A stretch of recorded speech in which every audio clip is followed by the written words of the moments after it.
There was a feeling of pressure all over his body. He could hear the occasional muffled noises throughout the entire process. The amount of time he was feeling restrained seemed to be forever. A part of him thought he should have skipped this process.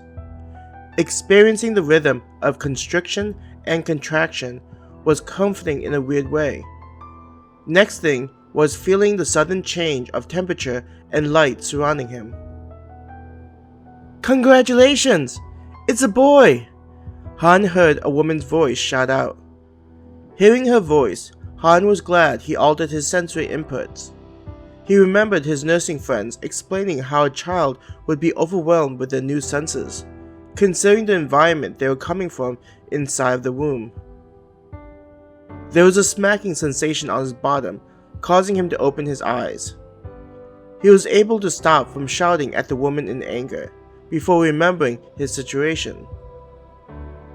With his altered eyes, Han saw an image of an attractive woman whose long brown hair and face was covered in sweat. He had never seen someone so exhausted before. The nurse gently wrapped him in a blanket and carried him away from the woman who was his new biological mother. For a second, he panicked and questioned if in this world the family dynamic was different from his Earth. He felt himself being gently placed into a large table area. Trying to figure out what was happening, he heard one of the nurses say, "He's a healthy boy, isn't he?" Listening to everything they were saying, Han understood that they were talking standard measurements for a newborn. Compared to what he had seen on television, the process was somewhat involved. Was this due to the world I'm now in, or is this what happened on Earth? He pondered as he watched the nurses work. "Jill, is it normal for him to be watching us?" the younger woman asked the older one. The older woman looked at him and answered, "Let alone watching us, he shouldn't even have his eyes open." "Do you think there was a problem during the pregnancy?" the younger nurse asked her senior. Her tone of voice let Han know that she was someone who took her job seriously and was worried that there was something wrong with him. Though it's unusual, there would be no negative reason for him to be able to do this. I'll consult with the doctor assigned to this patient, but it should be a non-issue, the senior nurse reassured the younger nurse. Han knew that this would likely be unusual, though it being a parallel world, he couldn't be sure of this. Wanting to see the process was one of the reasons he even bothered reincarnating himself. After the nurses finished their duties, they wrapped him in a different blanket, and he soon found himself being held by his mother. Looking up at his mother, Han saw a woman who had gone through a painful trial and was nearly drained of all remaining strength. Likely, the ability to even hold him was a mother's desire to embrace her child. Seeing how she looked at him with such love made him wonder if his first mother looked at him the same way when he was born. Imagining his mother made him remember how she looked lying in the coffin. A tear rolled down his cheek. "What's wrong, my baby?" his mother asked. She held him closer to her chest and gently rocked him. "My beautiful son, I will call you Han because you are my precious son who I want to meet for so long. Though this world is cruel and heartless, know that I will be by your side and protect you from anything." She lifted him and kissed his forehead. When his mother said that his name was Han, there was a feeling of surprise and wonder. Was it a coincidence for him to receive the same name, or was this tied to his fate and his powers? Hearing his mother give his name and the vow that followed made him happy on the inside. Experiencing such unconditional love was likely something he needed in his life. In his past life, Han had only been a failure and shame of his family. Though he consistently failed at life, his mother's love and support were always there for him. Seeing his mother in the coffin made him think, "Before you died, I never gave a reason for you to believe in me so much. Now, I'm truly alone in a world where results are all that matters and people don't give love for no reason." The way she gently hummed and rocked him gave him a feeling of assurance, like nothing wrong would ever happen to him. As he listened to her humming and singing, his eyelids became heavy and the world faded away as he fell asleep. When he woke up, the first thing he noticed was the face of a young girl who was intently watching him. "Mommy, the baby woke up!" the girl shouted, making him groan from the sudden noise. Though his body was adjusted, the increase in volume was annoying to his ears. "Jennifer, you need to keep your voice down around your baby brother," his mother gently spoke. "Why?" The inevitable question was asked by Jennifer. With the patience only a mother could have, she said, "Because babies are still growing, so loud noises can hurt their ears."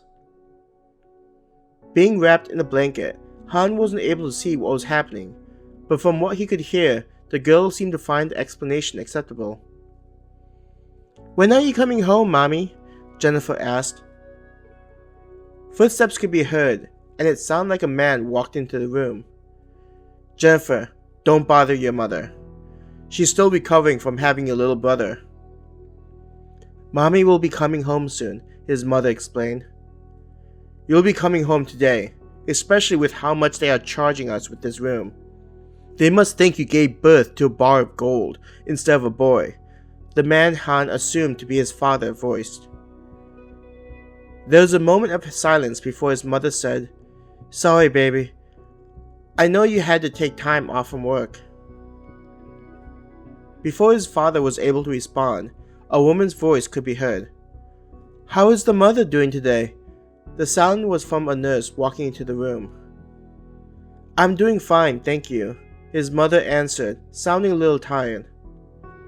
"Still feeling a little tired?" the nurse asked. "The tests have all come back positive for you to be discharged, but you are free to stay for another day if you feel you need it," she advised.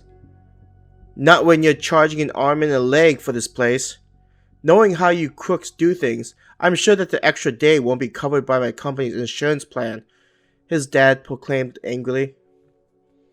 "Babe, she's just trying to look out for me," his mother tried to calm his father down. His mother then said, "I should be able to leave today, correct?" Han could hear the strain in her voice, as she likely was combating her own physical state and dealing with an unsympathetic husband. "Why would I have taken off from work if you weren't leaving?" he pointed out, making clear that he expected his wife to be coming home. "You're a devoted husband," the nurse said cheerfully, likely trying to get rid of the negative atmosphere. "It's a husband's duty to look after his wife, just like it's her duty to take care of the home," his father answered arrogantly. Han groaned from hearing the man he had to consider his biological father spout out such sexist comments.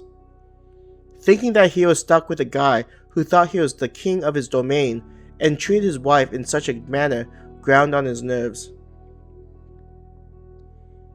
"Is there any paperwork I need to fill out so we can leave as soon as possible?" his father asked. "This way, Mr. Peterson." The nurse walked out of the room, with his father following. There was a sound of tiny feet walking over to where the bed likely was. "Mommy, are you okay?" Jennifer asked, sounding concerned due to the tone of her mother's voice. "Mommy's alright. I'm just a little tired, but soon Mommy will be able to cook your favorite meals." His mother tried to put more energy into her voice, but Han could tell that she was forcing herself. "Honey, how about you read the book that you brought with you while Mommy sleeps for a little bit, huh?" "Okay, Mommy. Will you read me the rest of the book when you come back home?" Jennifer asked her. "Yes, I would love to read for my baby girl," his mother answered. There was a sound of a chair being moved and some pages turning, indicating that Jennifer was obediently reading her book. Listening to his mother's even breathing, he knew that she had fallen asleep.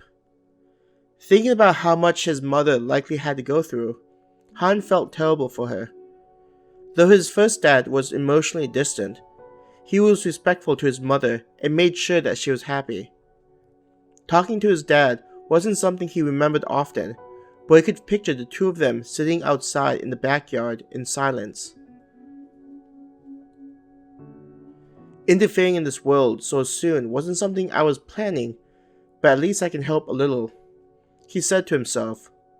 Closing his eyes, he imagined what the room looked like. Slowly, an image of the place appeared in his mind, and he saw his mother lying on the bed sleeping. Picturing a thin strand of energy connecting him to her, Han began to send power to her.